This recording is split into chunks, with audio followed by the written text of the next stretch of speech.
Haaya akkam jirtu hordoftoota koo jaalatamuuf kabajamoo jirtu nagaa keessanii nagaa koodhaa galannoo waaqayyoof haa ta'u.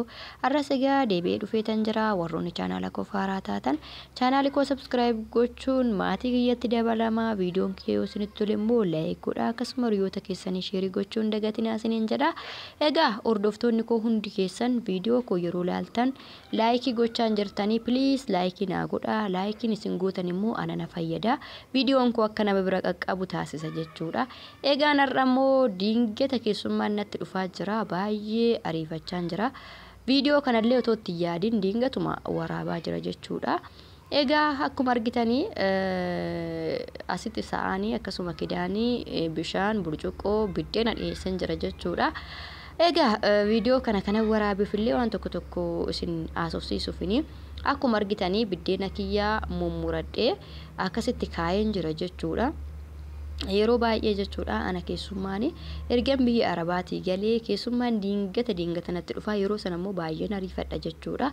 Egaan hordoftoota kiyyaa keessummaa baadiyyaarraa dhufu waan ta'eef buna qofaadhaan gaggeessuun baay'ee natti ulfaata. Daandii dheeraa deemanii waan dhufaniif buna qofaa akaayii qofaan gaggeessuun hedduu tokko namatti ulfaata. Kanumaatti yeruma isaan naa bilbilan kana jalqabee waa baay'een hojjedhe jechuudha. Kasalaa fi abiddatti istoofitti kana sadanitti waan adda garaa hojjedhe jechuudha. Egaa bakki kun immoo bakka bunaati. Kasala kiyyatti naqadhee akkasuma qorqoraa kiyyatti bishaan naqadhee waan hunda fataa godhee buna qopheesse jechuudha. Bakka kanatti buna qopheesse jechuudha. Yeroo keessummaan koo dhufe ganaa ariifadhee keessummaa koo fundurati wanta meeqa hin ta'u jechuudha. Bunallee akaayee isaan hin galu baadiyyaatti hin galu waan ta'eef keessummaan kiyyaa buna qaqqabee hin dhuguu hin danfisinii naan jechuu hin qabu. Ituma isaan as hin gahin buna koo hundumayyuu qopheesse yeroo isaan ol seenan amma isaan nyaatanitti ani immoo buna kiyya itti naqa jedhee kasalallee itti naqee waan hunda qopheessan jira jechuudha. Egaan daawwattoota kiyyaa viidiyoo xiqqoo kana kan isin waraabee fi nuti dubartoonni jechuudha yeroo hundumaa qophooftuu ta'uu qabna jechuudha. Yeroo hundumaa qophooftu yoo taane yeroo guyyaa akkana namni dingata bilbilee dhufaan jira siin jedhetti wanti hundumtuu digingir sitti hin jedhu jechuudha. Kunoo bakki argaa jirtanillee bakka soofaa kiyyaati. Qilxiffi kan jettee baay'ee namatti tolti bakki soofaa kiyyaa jechuudha. Haalli diizaayinii soofaa kiyyaallee namoonni jaalattan koomentii irratti naa barreessaa. Qilxiffi kan jettee baay'ee namatti tolti.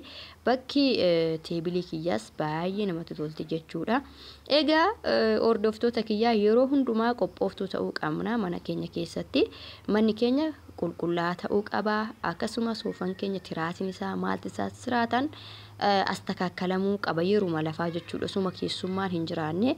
Kana jechuun koo yeroo keessummaan tokko namni tokko nan dhufa siniin jedhee soofaa sirreessuun dhaxxanii akkasuma teebilii sirreessuun dhaxxanii tiibii sirreessuun dhaxxanii siree keessan sirreessuun dhaxxanii maal sirreessuun dhaxxanii namuma sana namni sun fakkeenyaaf bakka daandii dheeraa yoo ta'e fakkeenyaaf baadiyyaarraa dhufaa jira yoo ta'e dirqama laaqanan barbaada bunan barbaada waan ta'eef amma keessummaan keessan mana keessan qaqqabutti laaqanumaa fi buna qopheessituu fi kan jedhudha. Kuni gorsa kooti hordoftoota kiyyaa. Egaani kanumaan isiniin jedha. Anillee har'aa baay'een ariifachaa jira.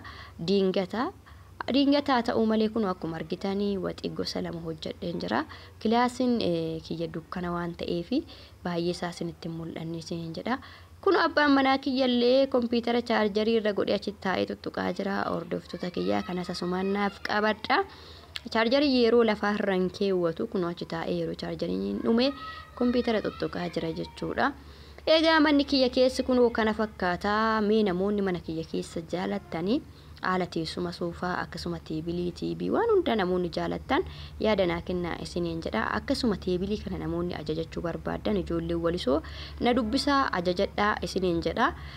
Egaa namoonni illee soofaa nu bitii maal jettanii waan nan isinii bitu hundumayyuu kalarii isaa fi akkaataa isaa hundumaa waasaapidhaan na dubbisaa isiniin jedha ijoolleen.